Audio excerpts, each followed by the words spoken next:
Sveicināti, dārgie radioklausītāji un jaunieši raidījumā Vērtību kompass.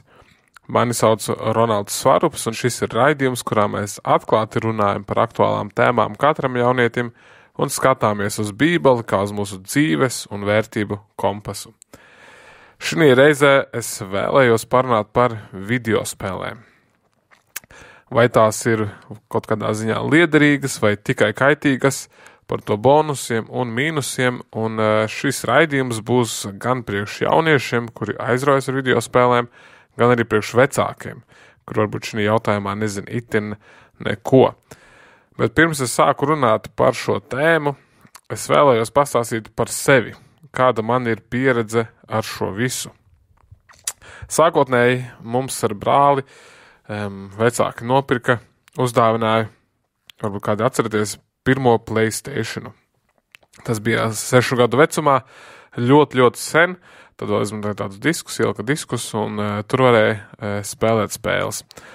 Un kad tas ienāca manā dzīvē, mēs ar brāli sākām daudz laika pavadīt to spēlējot. Arī pārsvarā vasaras pavadījām spēlējot, un tā iesākās mūsu tā spēlēšanas karjera, vai citādākā sakot, mūsu vēsture. Un pēc pāris gadiem vecāki iegādājās datoru.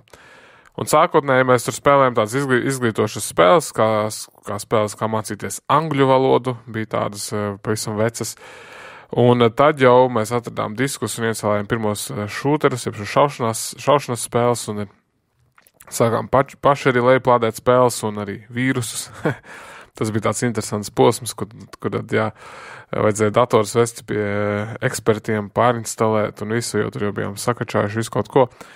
Bet un tad jau 4. klasē ejot, ieinstalēja slaveno Counter-Strike 1.6. Ar ļoti lēnu internetu mēs viņu ieinstalējām, sākām spēlēt bez maksas serveros un tā tālāk. Un pēc tam jau spēlējām MU online, tāda spēle bija, un tad arī citas stratēģijas un šaušanas spēles un visu kaut ko. Līdz beidzot, pēdējo reizi es spēlēju kādu jebkuru datorspēli pāris gadus atpakaļ. Tad sanāk līdz šim, es vismaz reizi nedēļā spēlēju kādu spēli. Ja ne pat biežāk, sanāk no 6 aptuveni līdz 27 gadu vecumam, es pavadīju vairākas stundas nedēļā, līdz pat varbūt 10 stundu nedēļā spēlējot datorspēles, videospēles. Protams, arī drusku telefonspēles, bet tās man īpaši nekad nav aizraušas, bet pārsvarā datorspēles. Tā ka man ir kaut kāds viedoklis šī visā, un tagad kādu laiku es jau nespēlēju šīs spēles, kāds pāris gadus, tad es arī varu paskatīties, kāds ir, nedarot to vairs. Bet no sākuma tad parunāsim no šī visa, no manas pieredzes, tad kādi ir plusi un mīnusi videospēlēm. Tad pirmkārt, tas var uzskatīt par lielu plusu, ir tas, ka vismaz es vai jaunieši, kas jau no jaunības spēlē datorspēles, iemācas rīkoties ar datoru. Un tas ir arī pamats man, kādēļ es māku rīkoties ar datoru, ir tieši videospēles, ka es iemācījos angļu valodu, es iemācījos shortcutus vai īsceļus, kā uzspiest pogas datorā, lai ātri visur tiktu. Es iemācījos arī ātri rakstīt tastatūrā, un tad arī salabot dažādas kļūdas datorā, kaut kādus vīrusus vai vienkārši visu kaut ko, un arī fiziski nomainīt jebkuru detaļu, vai esmu uzbūvējis arī vairākus datorus ar savām rokām, diezgan tā labi pārzinu dažādus aspektus, gan dažādām operētāju sistēmām un tā tālāk. To es iemācījos tādēļ, ka es spēlēju datorspēles. Spēlējot konsoles vai nespēlējot vispār spēles, daudz kas no šī tiek palaists garām, un tā tas ir. Un tad šis ir aspekts, kuru var iegūt spēlējot datorspēles tieši datorā, bet nekur citur, jebšu telefonā vai konsoles. Tas ir tāds, teiksim tā, vienīgais reāls plus, ko es varu pateikt, tas, ka tu iemācies izprast datora specifikācijas un kāpēc kādas spēles tā slangā sakot lago vai raustās vai slikti iet un tā tālāk. Jautājums ir, vai tā ir noteicoša lieta? Vai tas ir tik svarīgi, ka tas būtu jāzina, kā darboties ar datoru? Daži teiks, jā, citi teiks, es to visu nezinu, un man nemaz to nevajag zināt, kā kuram.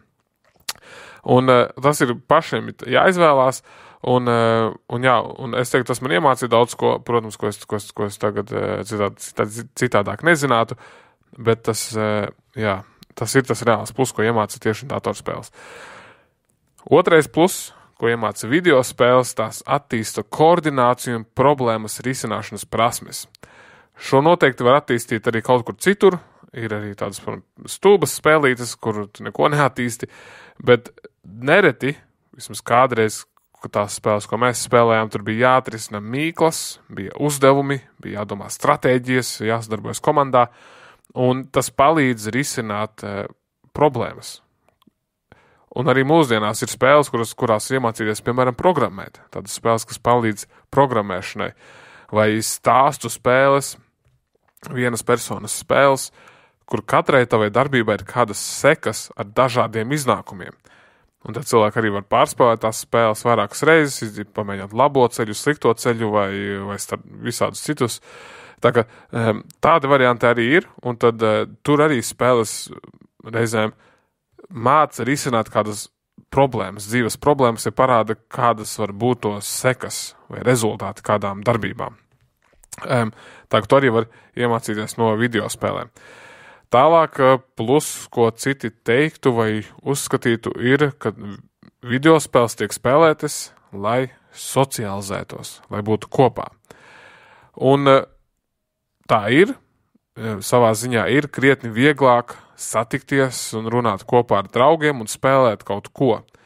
Citādāk ir jābrauc pie draugiem, vai tu nezini, kā uzsākt to sarunu vai ko darīt, bet caur spēli tas ir vieglāk. Tas noteikti ir kaut kāds plus, tā vietā, lai tu būtu pavisam viens, tu arī iet spēlē, atvērtā online spēlē un caur mikrofonu runāt ar pilnīgi nepazīstamiem cilvēkiem. Angliski, krieviski, vāciski, kurā serverī tu pievienojies, arī latviski. Tā ka tu iespēja ir daudz, un daudz cilvēku arī sapazīstas un izveido draudzības.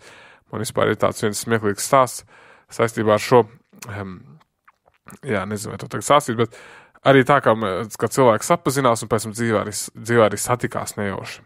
Bet tā kā socializēšanās aspekts ir tur iekšā, bet pēc tam mēs arī pieskarsimies mīnusiem, bet tas noteikti ir, ja tev jāizvēlas sēdēt vienam istabā un neko nedarīt, vai spēlēt kopā ar kādu citu īstu cilvēku, pat ja viņš nav to blakus, tad varbūt šis ir labāks variants.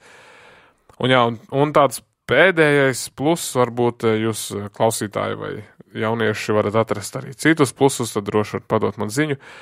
Bet pēdējais plus, ko es teiktu no šī, ir noņem stresu. Iepši tur atslābināties, var bišķi aizbēgt no dzīves uz kādu laiciņu, vai padomāt par ko citu.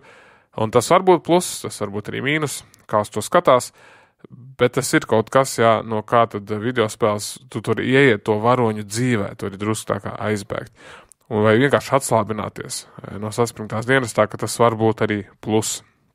Bet tagad pieķersimies mīnusiem, un to ir vairāk kā plusu. Vismaz es tā uzskatu manā pieredzē, bet man būtu interesanti dzirdēt arī jūsu viedokļus. Bet pirmais mīnus tam, ko runājot, kur es teicu, ka pirmais plus tas, ka tu māki risināt kļūdas un arī pazīsti datorus, to specifikācijas un tā tālāk. Tad pirmais mīnus, ko es teiktu pie tā, ir, ka videospēļu datori, vismaz kādreiz tā bija regulāri jāuzlabo. Ir jauki, ja vienmēr ir ātrs dators, kurš visu spēj. Tas arī var būt forši, vai ne, kad dators neraustās, bet es to personīgi izjūtu kā lāstu, ka man vienmēr vajadzēja jaudīgāku un jaudīgāku datoru. Un tad man bija, piemēram, gana jaudīgs dators, bet tad man vajadzēja, lai viņam būtu visas RGB lampiņas, jo visiem tādas bija spīdīgas lampiņas, viņš tur mainās, bet tad nepietiek ar to, tad vajag, lai ir spīdīga pele, tastatūra un paliknis un monitors un dzīvoklis un tā tālāk. Un tas ātri aiziet tādā kā skriešanā pēc mantām visai tik mainīt, uzlabot un likt SSA pārdot vecās detaļas un atkal mainīt, lai varētu pavilkt jaunākās spēles uz maksimāliem uzstādījumiem. Tas nav visiem, bet tas bija tas mani aizrāva ļoti. Un varbūt visus tas tik ļoti neaizrauja, bet tas var būt tāds mīnus. Otrs, es teicu, arī pluss ir, kad tas attīsta koordināciju un arī kādus varbūt prasmes var attīstīt, bet mīnus tam visam ir, kad pārlieku liela datorspēļu lietošana nokauj miesu. Jā, tu attīsti varbūt prāta kapacitāti drusku, vai tev labāk roku acu koordinācija, bet tā sēdēšana pie datora nokauj tavu miesu, kas rada lielas problēmas fiziski, un to neviens nevar noliegt. Treškārt, mīnus, kurš teica, ka socializēšanās ir kā plus. Jā, tā ir, bet atkal mīnus ir tas, ka tā socializēšanās pārsvarā ir virspusēji. Ja tev kaut kas nesanāk ar to cilvēku, vai tu varbūt parunā ar viņu to vienu maču, vienu raundu, un pēc tam jūs arī viens otru drīzāk neredzēsiet. Varbūt vēl kaut kad pievienosiet viens otru kā draugos, sarakstīsieties, un viss. Un tas, ko es gribu teikt, ka tās sarunas vai draudzības ir pārsvarā virspusējas. Un cilvēki neiemācās risināt problēmas un paliek draugi ilgtermiņā. Kā arī tu neredzi to cilvēku klātienē. Pat ja tas tavs klases biedrs, tu tik sanāci uzspēlē lietas un tad atkal satiecies skolā. Bet tas cilvēks nav pie tevis blakus. Un es domāju, tas palaiž daudz ko garām. Dzīvē ir tas daudz skaistāk, kad var satikties cilvēki kopā, izrunāt lietas, varbūt uzspēlēt, bet tad iet kaut ko arī darīt. Paēst kopā, piedzīvot tos labos, netik labos laikus kopā, vienkārši kā draugi.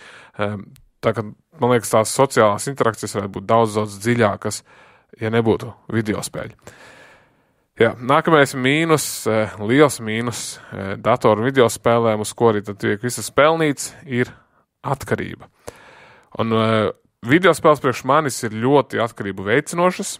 Es pēc tam runāšu, kā es beidzu spēlēt videospēles, bet kad uzsāku kādu videospēli, vai vienalga, vai hobijs, vai vienalga, kas tas būtu, es automātiski tur gribu būt labākais. Man patīk izzināt lietas, man patīk pētīt lietas. Un tad sanāk tā, kad es uzsāku kādu videospēli, vai dabūju jaunu videospēli, ko spēlēt ar draugiem, tad man gribas būt labākajam. Un es sāku skatīties YouTube video, kā kļūt labākam, sāku skatīties kādreiz streamus, Twitchā, padomus visādus tipus, un nepārtraukti domāju par to spēli. Un tad es domāju, kā kaut kas ātrāk varēšu būt atkal mājās un varēšu spēlēt, un tas traucēja man gan studijās, gan darbā, gan attiecībās, jo izveidojas reāla atkarība. Un nerunāsim nemaz par telefonu spēlēm. Telefonu spēles, kur tev visu laiku ir jāiet iekšā telefonā, katras 15 minūtes, jāsavāc bonusi, jāmaksā par visu kaut ko. Tā ka tas ir izveidot atkarību, un viņas ir tā izveidotas, lai būtu atkarību veicinošas. Un tas ir milzīgs mīnus. Jā, tas ir, man liekas, tāds galvenais mīnus, kādēļ es nevaru ieteikt videospēles. Tālāk var izveidoties izolācija un citas emocionālas problēmas. Tas atkal runājot par to sociālo aspektu, ir tas, kad par cik tu spēlē videospēles. Bieži tas arī viens, un to arī var būt viens, ja tu nespēlē online spēles, un tas ar laiku tevi izolē. Un tev paliek grūtāk veikt emocionālu kontaktu ar cilvēkiem. Tu vairs nemāki to darīt, nemāki vairs runāt. Jaunieši mūsdienās nevar paskatīties acīs viens otram, nemāki vispār vārdu izteikt pār lūpām ar svešu cilvēku. Un tās ir reāls problēmas, un es daudz kur uzskatu sociālo tīklu un videospēļu dēļ. Un tālāk saistīts ar atkarību ir traucēts miegs, kad jaunieši spēlē spēles visu nakti nospēlēs. Man arī bijuši tādas naktis. Man nav bijis naktis, kur es būtu mācījies visu nakti, bet man ir bijuši naktis, kur es nospēlējis datoru visu nakti. Jā, un kas, protams, traucē miegu visu nākamo dienu vai visu nedēļas nogali. Un, jā, es zinu, kāds ir, ka jaunieši nāk uz baznīcu un nevar palikt nomodā, jo visu nakti nospēlēšu datorspēles. Tā var būt reāla problēma. Un tas, ka ja tas ir tik viegli pieejams, pat ja tās ir telefona spēles, tad cilvēks spēlē līdz izlādēs telefons vai visu laiku pie lādētāja tur un nevar aiziet gulēt. Tas tiešām traucē un saka, vēl vienu raundu, vēl vienu reizi un tāds turpinās. Un jā, tas ir liels mīnus. Pirmspēdējais mīnus ir tas, kad spēles maksā. Varbūt vecāki jūs to nezināt, varbūt jūs to zinat, bet spēles maksā naudu. Ir lētākas un ir dārgākas, viduvēji tāda vidēja spēle maksā 15 eiro, bet jaunākā spēle, kas iznāk no AAA studijām, galvākajā maksā 70 eiro un uz augšu. 70, 80, 90 eiro mūsdienās. Viena spēle, kuru cilvēks izspēlēs 100 līdz 200 stundas, un tad nopērk jaunu pārsvarā. Bet jā, tad spēles pašas maksā, abonementi maksā, spēlēm dažādi ir, un visvairāk telefonu spēlēm, bet arī netrūkst citām ir mikrotransakcijas, kad jāpērk visādi bonusi, lādes un skini un viskaut kas cits. Tā ka tas viss izmaksā naudu. Un pārsvarā cilvēki, kas maksā naudu, ir labāki kā citi tie, kuri nemaksā. Un tā ir tā iniciatīva maksāt, lai tu būtu labāks. Un pēdējais mīnus ir tas, ka spēlēs arī daudz apcelšanas, lamāšanās, bullyings un perversības un daudz kas cits, jo tā ir sociāla vide, kur ir jaunieši, pārsvarā 8, 9 gadnieki, 10 gadnieki, un tur visu kaut ko var redzēt šīs spēlēs. Jā, tā ka ir daudz mīnusu, vairāk kā plusu, noteikti, vismaz es to tā uzskatu, varbūt cilvēki man nepiekritīs, bet pirms mēs runājam tālāk par spēlēm, es vēlos iesprāgties un pateikt, kad šis attiecas arī uz filmām. Un es pat vēlos teikt, ka te īsti pat nav atšķirības starp filmām un videospēlēm. Piemēram, ja bērns 5 stundas dienā spēlē videospēles un vecāki 5 stundas sēž pie televizora, tad es teiktu tā, vismaz videospēlē kaut kur aktīvi iesaistās, bet jums vecākiem ir jaunieti, nav īpaši lielas starpības. Kopumā šīs abas lietas ir ļoti, ļoti saistītas, un tu nevari pārmest citiem, kā tu spēlē videospēles, ja tu pats skaties filmas, seriālus Netflixā vai kaut kur citur visu savu brīvo laiku. Un te es teiktu, tas ir tas pats. Līdzīgi tā ir arī tāda laika izmešana, pēc kuras paliek tāda tukšuma sajūta. Varbūt tu kaut ko saņem, varbūt kaut ko iemācies. Spēlēs arī var daudz ko iemācīties un iegūt, bet es teiktu, tās lietas ir ļoti kopīgi saistītas. Un tad parasti rodas arguments pret videospēlēm, ko arī daudz kristiešu vecāki izsaka, bet kas tad ir ar tām vardarbīgajām videospēlēm, kuras ļoti vardarbīgas un šaušanas un tā tālāk. Un es šeit gribu pateikt, vismaz no manas pieredzes, kad cilvēks, kurš tās spēles ir spēlējis, šaušanas spēles un vardarbīgas spēles, ka viņš nebūs uzreiz kaut kāds masu šūters, kaut kāds šāvējs. Jo padomāsim uz to pašu, kad runāju par filmām. Es teiktu tā, filmas savā būtībā ir daudz brutālāks. Mēs visi esam redzējuši 1. 2. pasaules kara filmas, kuras ir daudz realistiskākas kā videospēles. Protams, ir realistiskas videospēles, bet filmas kopumā ir daudz realistiskākas. Vai kāds no jums tādēļ ir kādus apšāvis vai noduris izdarījis kaut ko citu? Un es neteiktu, ka tas ir noteicošais faktors. Tas videospēles noteikti var spēlēt kādu lomu šajos cilvēkos, bet es teiktu ļoti, ļoti mazu lomu. Ja vien tiešām neesi jau, man liekas, tur ir daudziem faktoriem jāskrīt, lai līdz tādam jaunietis vai kāds pieaudzis cilvēks varētu noiet. Tāpēc svarīgāk skatīties jauniešu kopējo garīgo veselību, un ja tev jaunieti jāiet grūti, un tas ir nospiests garīgi vai kā citādāk, tad es tev vēlos iedrošināt, meklē palīdzību. Tiešām meklē iespējas izrunāties un pamēģini arī spēlēt mazāk videospēles, būt mazāk sociālos tīklos. Tas var palīdzēt, jo šis dopamīns un tā piepildījuma sajūta no videospēlēm liek tieši justies sliktāk un tukšāk. Un es tāpēc atkārtoju, es nesaku, ka vardarbīgas spēles nekādīgi neietekmē vardarbīgu rīcību. Tas tā nav, bet kaut kāda ietekme tam ir, bet es neteiktu, ka tā ir noteicoša. Tad jau tas mums būtu jāsās arī uz filmām, uz visu, ko mēs jebkad mūžā filmās esam redzējuši. Tas mūs kaut kā ietekmē, bet es neteiktu tik ļoti lielā mērā, lai tas būtu kaut kāds tāds praktisks seks. Vismaz tā ir mana pieredze. Es nekad neesmu izjutis, ka man būtu kaut kāda nepārvarama agresija vai es gribētu izdarīt ļaunumu cilvēkam, kad esmu nospēlējis 100 stundas šaujot citus pikseļus ekrānā. Un to varētu daudz citi spēlētāji pateikt. Tā, ka es neteiktu, ka tas ir saistīts, es to salīdzinātu tāpat kā ar seriāliem, kur skatās citi vikingu seriālus un vēl kaut ko. Es to sauktu tādās līdzīgās kategorijās. Bet runājot par videospēlēm, kāpēc viņas ir tik tādas kaitīgas un kāpēc man viņas nepatīk, ir tas, ka es gribu jums pateikt, jaunieši, jūs esiet jauni. Jums nav bērnu, jums ir salīdzinoši maz atbildību un daudz brīvā laika. Jums ir maz seku, ja kaut kas notiktu ar jums.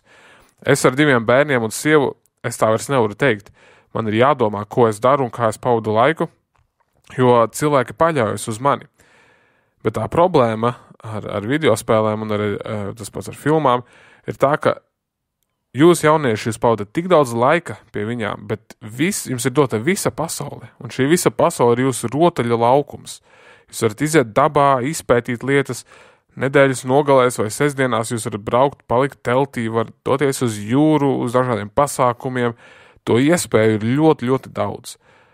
Bet tas, ko es dzirdu jaunieši, ka jāpat spēļu ir daudz, man vajag viņas izspēlēt, viņas ir tik foršas, un es saprotu to vilinājumu, bet to nevar salīdzināt ar īsto dzīvi. Tas nav tas pats. Pie šī mēs vēl pieskarsimies beigās. Bet jā, to es gribu pateikt, ka tas nav tas pats, un jums ir daudz laika, daudz iespēju un maz atbildību, maz risku. Tagad tas brīdis, kad jūs varat daudz ko paveikt Dieva valstības labā. Un kādreiz domājot par to, es arī domāju, mēs runājam ar sievu, ka man likās, jā, bet man taču maniem dēliem arī būs jādod videospēles, jo lai viņi būtu aktuāli, lai viņi mācētu rīkoties, lai viņi mācētu spēlēt spēles, pareizi likt savu roku un tā tālāk, un man tas likās, ka tas būtu svarīgi zināt.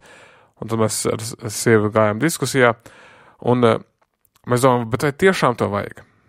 Vai tiešām to vajag? Un tagad iedomājieties paudzi, mums tagad tādas paudzes nav, bet varbūt pat vecākā paudze, bet iedomājies paudzi, kur līdz 16 gadu vecumam nebūtu spēlējis nevienu spēli. Piemēram, ka tagad visi bērni, kas piedzimst, tagad, kad pateikts video spēles nelegāls līdz 16 gadu vecumam, telefonu un visas, vai tie būtu sabojāti bērni? Kādi būtu tie bērni, kas tā uzaugtu? Vai viņi būtu neaktuāli, vai viņi būtu garlaicīgi? Un es teiktu, tieši būtu pretējais. Visdrīzāk šie bērni būtu daudz labākas sociālās iemaņas un prasmes, vai jā, varbūt viņiem nebūtu tik labā acu un roku koordinācija, bet visdrīzāk viņi būtu veselīgāki, viņiem būtu vairāk draugu, viņiem būtu vairāk piedzīvojumu atmiņā un tā tālāk. Un tas interesantais ir, ka man studiju laikā bija 2 šādi kursa biedri. Viens bija misionārs, viņš nemācīja rakstīt tastatūru vispār, citi rakstīja, viņš diktēja, citi rakstīja. Tas varbūt tāds ekstrēmāks piemērs, viņš bija arī vecāks par mani. Ļoti maz no datora saprata, bet otrs bija jaunietis. Un viņš bija sportisks, bet tā lieta bija, kad viņš spēlēja maz. Viņš spēlēja maz, un no sākuma to pat nevarēja pateikt. Likās, viņš ir foršs jaunietis, viņš piedalās, viņš ir sociāls, viņš ir smieklīgs, atletisks, ļoti labi spēlēja futbolu. Un viņš bija izmācījies galvniecību, sanāk, viņš pārzināja visus instrumentus, varēja uztaisīt jebko. Daudz skatījās viņu kā uz tādu kā paraugu savā ziņā. Un tad es uzzināju, ka viņš nebija nekad īsti spēlējis datorspēles, ka viņam nesaistīja nec telefons, nec dators, un to es nevarēju saprast. Kāds var būt, ka tu nezini ne specifikācijas, ne to, kas ir megabaits un tā tālāk. Priekš viņai tas nebija aktuāli. Un piemēram, tā, kad viņa istabas biedrs spēlēja datorspēles, tad viņš lasīja bībeli. Viņš teica, es aiziešu piekdienas vakars, beidzās studijas, saka, es iešu kalnos. Un aiziet viens pats kalnos. Un to varēja bieži piedzīvot, un viņam nebija problēma ar studijām vai ar sociālajiem tīkliem. Un vēl šodien mans draugs viņam uzraksta, bet tas varbūt tāds ekstrēms piemērs, un tad viņš atbild pēc 3 dienām, sakot, man bija izlādējies telefons. Tad iedomājies, tu jaunieti, vai tu vari iedomāties sevi bez telefona uz 3 dienām? Es domāju, ko viņš dara? Viņš pastrādā, aiziet mājās, es zinu, personīgi viņš lasīja bībeli, iziet dabā, un viņam tas telefons bijis, nebijis, viņš nav precējies, viņam nav draudzenes, viņš viens pats. Viņš zina, jā, es mammai piezinīšu nedēļas nogalē, un tā viņam nevajag to. Un to ir grūti saprast, un šis jaunietis ir vācietis, bet viņš ir bijis Šveicē, kā brīvprātīgā darbā strādājis, pēc tam atrada darbu kā galdnieks, strādāja tur, tad viņš aizbrauc uz Austrāliju, tur bija piedzīvojumi pa Austrāliju, strādāja lielā fermā, visu kaut ko piedzīvoja, tagad atkal ir Vācijā un tā tālāk. Un viņš to visu ir izdarījis, un bija interesanti vienkārši būt ar viņu kopā, jo viņš kā bija izskatījās līdzīgs kā es, bija, protams, jaunāks, bet pilnīgi cits keks, tā sakot, neuzaudzis ar datorspēlēm. Jo viņam bija brāļi, māsa, viņi pavadīja laiku ārā, viņš visu laiku dzīvojās ārā, un es redzu to svētību tagad ar maniem dēliem, kad viņi neuzauga pie ekrāniem. Cik to redzēju, kad ir dienas, kad viņi ir pie ekrāniem, tad to noņem nos, ka viņi pavisam citādāki bērni. Un to mēs mūsdienās nemaz tā nezinām. Mēs nezinām, kādas nebūtu bez šī visa. Un par to domājot, mēs arī Rasa teica, ka mana sieva, ka viņai būtu grūti iedomāties, ja piemēram atnāk mājās un es vakarā spēlēju datorspēli. Un man arī to būtu grūti iedomāties, bet kādreiz tā bija realitāte. Rasa pārnāca mājās un es biju pie datora.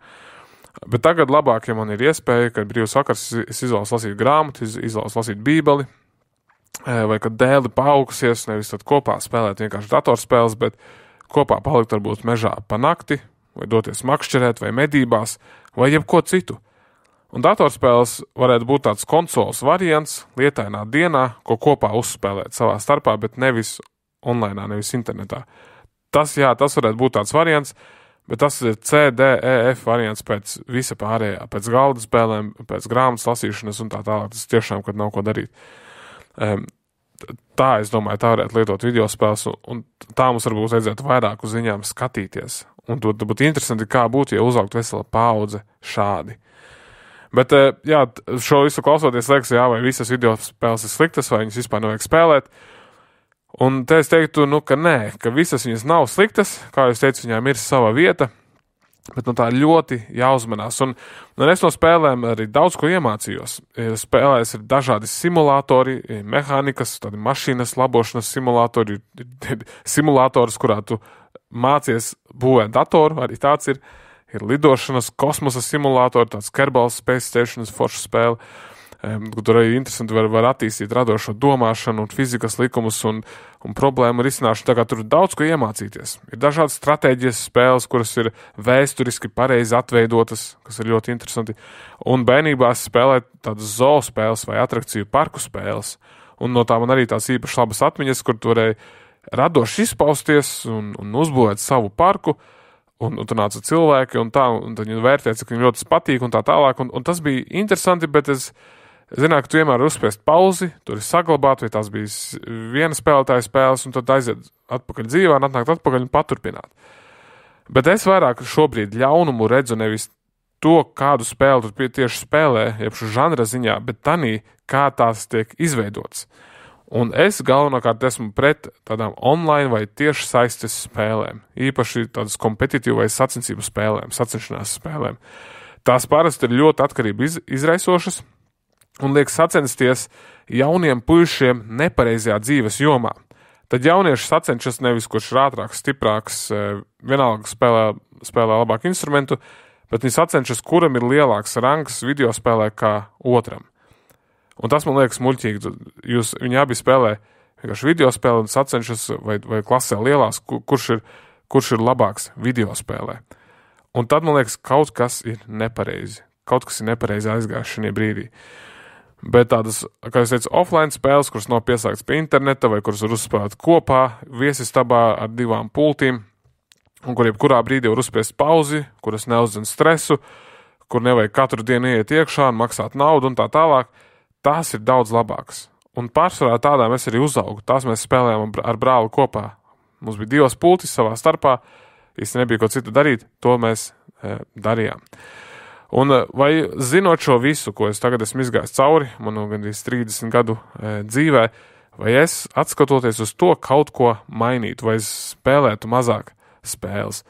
Un te es teiktu 95% viennozīmīgi jā. Es neteiktu, ka tas viss bija slikts, man patika spēles un bija, protams, kad bija grūtāk izmantot laiku citādāk, bet es būtu vēlējies spēlēt mazāk. Un mēs spēlējām tik daudz spēles, jums ar brāli īsti nebija draugu. Un arī vecāki nebija mājās. Un mums šķita, ka mums nebija ko darīt. Bet noteikti, ja nebūtu bijušas šīs spēles, mēs būtu kaut ko izdomājuši. Bet vecāki, nepārmetiet saviem bērniem, ka viņi visu laiku spēlē spēles, ja jūs paši neesiet gatavi veltīt viņiem laiku un dot iespējas darīt arī vēl ko citu, vai palīdzēt atrast kaut ko citu, kas viņiem patiktu.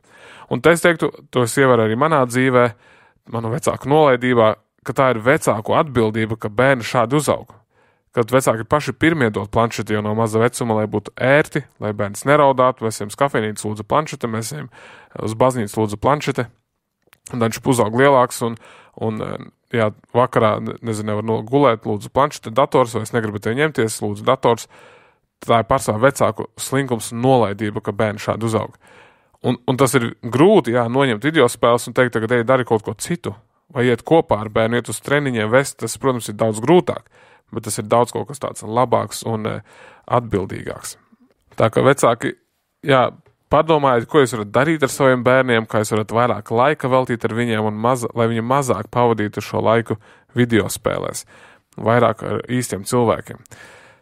Bet kā tad es beigās tiku vaļā no datorspēlēm? Kas bija tas mans solis? Un man bija brīži savā dzīvē, kad es centos sevi būtiski ierobežot, piemēram, studiju laikā, jo es jūtu, ka man vienmēr bija vēlme spēlēt.